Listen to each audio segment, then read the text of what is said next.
Bonjour à tous et bienvenue sur ce nouveau tuto de NinJavaScript. Cette vidéo est le 5e épisode de la série Comment créer un projet Angular. Dans l'épisode précédent, nous avons vu ensemble comment plugger Codassi, notre outil de revue de qualité de code automatique, à GitHub pour l'intégrer à notre cycle d'intégration continue. Si vous n'avez pas encore vu ces épisodes, je vous recommande de les regarder avant de continuer à suivre cette vidéo car vous risquez d'être un peu perdu lorsque l'on va parler du cycle d'intégration. Aujourd'hui, et toujours dans l'optique de la mise en place des best practices et la phase de bootstrapping de notre projet, nous allons voir ensemble ce qu'est un testeur de vulnérabilité et comment le mettre en place sur notre cycle d'intégration continue.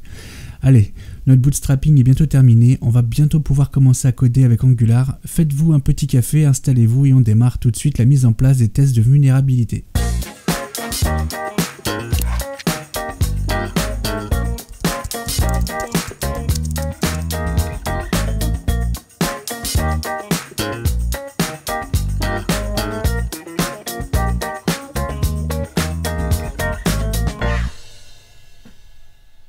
Alors, qu'est-ce que c'est que les tests de vulnérabilité? Les tests de vulnérabilité, c'est un service qui va tester nos dépendances utilisées sur notre projet, celles que l'on va ajouter avec NPM, Composer, Yarn, Bower ou autres packagistes, afin de nous informer si nos dépendances sont de confiance.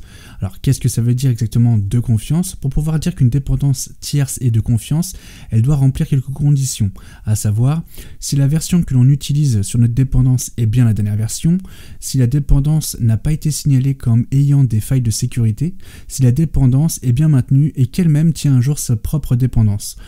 Sur un petit projet from scratch avec une dizaine de dépendances, c'est tout à fait faisable de s'assurer que celles-ci sont de confiance. Mais sur un projet avec un framework comme Angular ou plus particulièrement avec Angular CLI comme c'est notre cas, on se retrouve avec plus de 1000 dépendances et là, c'est impossible de s'assurer régulièrement que toutes celles-ci soient fiables. Heureusement, il y a des services de tests de vulnérabilité qui existent. D'ailleurs, récemment, GitHub a mis en place son propre système de tests de vulnérabilité et vous me direz, alors mais pourquoi on va rajouter un autre système si GitHub le fait déjà? En fait, c'est assez simple. Le système du GitHub qui teste les dépendances n'est pas paramétrable et on ne peut pas le configurer pour être un prérequis bloquant au merge de pull request. Donc, contrairement à certains outils externes comme par exemple Snike, qui lui se plug à notre cycle d'intégration, et donc c'est bien plus intéressant de tester nos dépendances dès qu'on touche au code, car en cas de vulnérabilité, on peut bloquer le merge directement.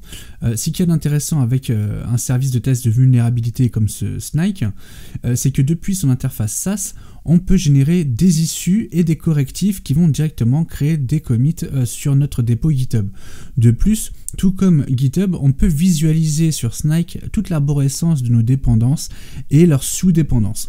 Alors, je connais pas énormément d'alternatives à Snike ou au service GitHub qui s'appelle Dependency Graph, mais comme Snike est également un supporter des projets open source, enfin, c'est surtout pour un bon moyen pour faire tester sa techno et nous rendre dépendants, car le jour où on commence à créer un projet privé, là on se dira, ah ouais, Snike c'était pas mal, du coup on va devoir passer à la caisse. Bon bref, Dashing.js2 c'est un projet open source, Snike est donc gratuit, profitons-en. Allez, je vous montre comment on l'installe.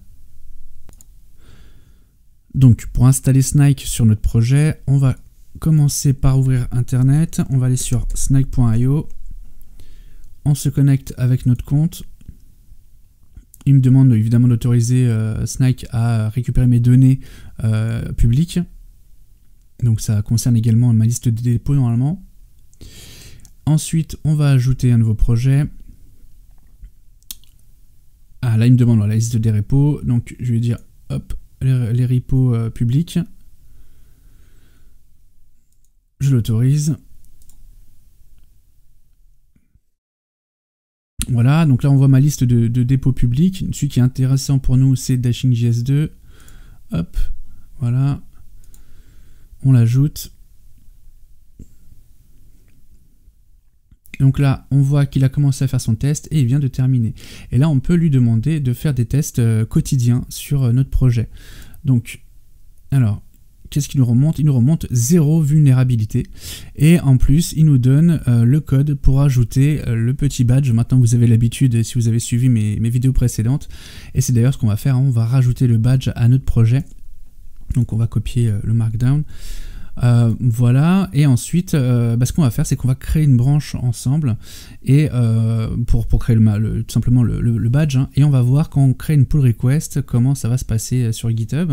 D'ailleurs, on peut tout de suite aller sur GitHub pour le configurer en mode requis sur les pull requests. Alors, hop, on va sur Dashing.js, voilà, on va dans les settings, on va dans nos branches, donc évidemment.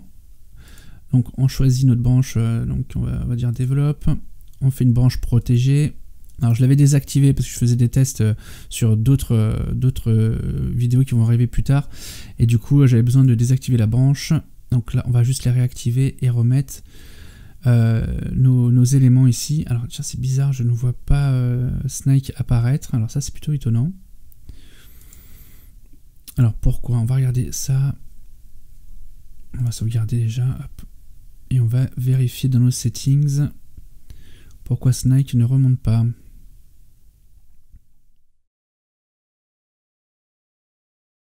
Alors pourtant il est bien là, donc ça c'est plutôt étonnant.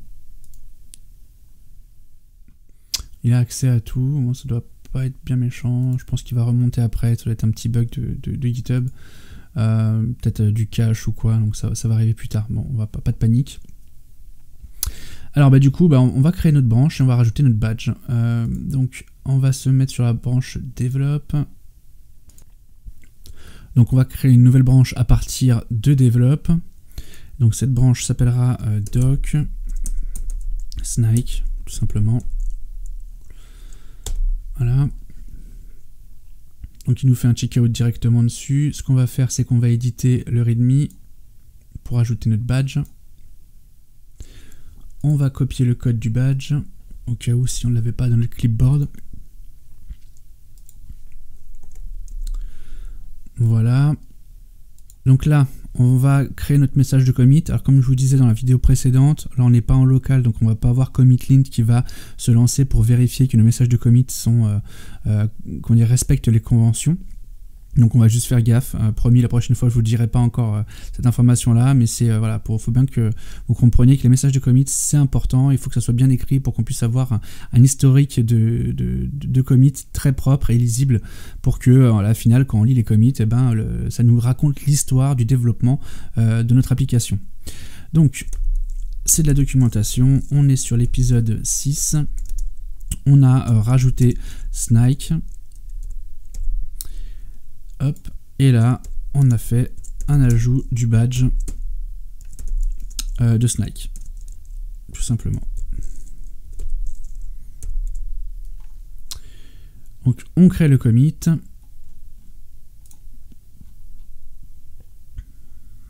Voilà.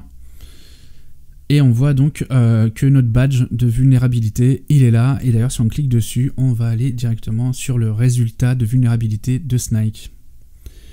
Voilà, qui est ici. Très bien, parfait. Donc, du coup, on va créer notre pull request.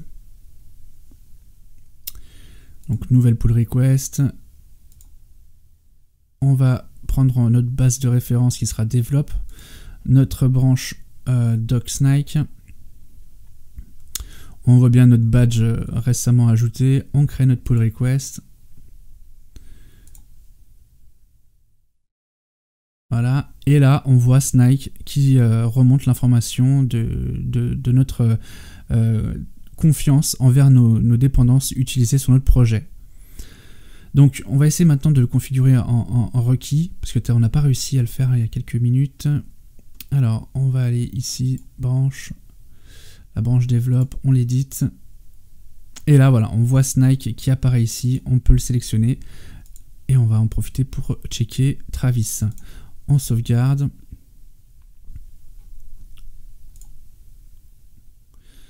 Et ensuite, on va revenir sur notre pull request.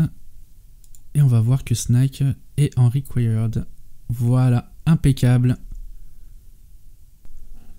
Donc pendant que le cycle d'intégration tourne, ce que je vais faire, c'est que je vais vous présenter un peu ce que je vous disais tout à l'heure, c'est que GitHub avait son propre système de test de vulnérabilité. Donc je vais vous montrer où c'est. En fait, c'est ici, dans Insign. Et là, on va avoir Dependency Graph, qui est ici.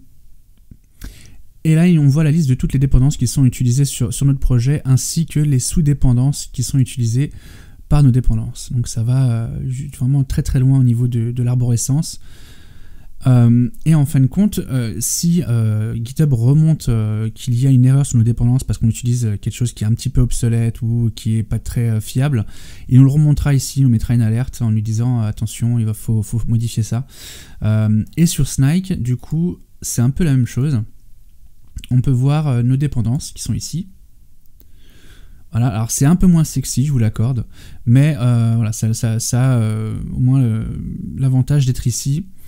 Et on voit voilà, les sous-dépendances également qui sont du coup navigables par arborescence. Voilà. Et si on avait donc des erreurs, évidemment, il nous les mettrait ici et il nous ferait des suggestions de modifications qui pourraient automatiquement corriger dans notre GitHub via un commit. Alors ce qui est intéressant aussi avec Snike, c'est qu'il va nous donner des informations sur notre criticité, entre guillemets, avec 3 repères. Donc je vais vous montrer ça, peut-être dans l'history on le verra. Ouais, voilà. Donc ça c'est le H pour high, le M pour middle et le L pour low. Donc vous l'aurez compris évidemment, si on a des erreurs en haute priorité, ça va être ici que ça va apparaître, sûrement en rouge d'ailleurs, et en moyenne ou en basse priorité, voilà, respectivement. Et c'est plutôt pratique, et ça nous envoie également un mail, alors je sais pas à quelle fréquence par contre, je me rappelle plus trop, c'est peut-être un mail hebdomadaire qui nous dit voilà si notre système est serein, est safe et en bonne santé. Et oui, cette vidéo est déjà terminée, mais dans le prochain épisode, nous allons boucler notre cycle d'intégration continue en configurant le build de notre application ainsi que le déploiement automatique de notre application sur un serveur de type GitHub Page. J'espère que ce tuto vous a plu, n'oubliez pas de liker la vidéo, vous pouvez également vous abonner à la chaîne pour rester informé des prochaines vidéos. Merci à tous et à bientôt.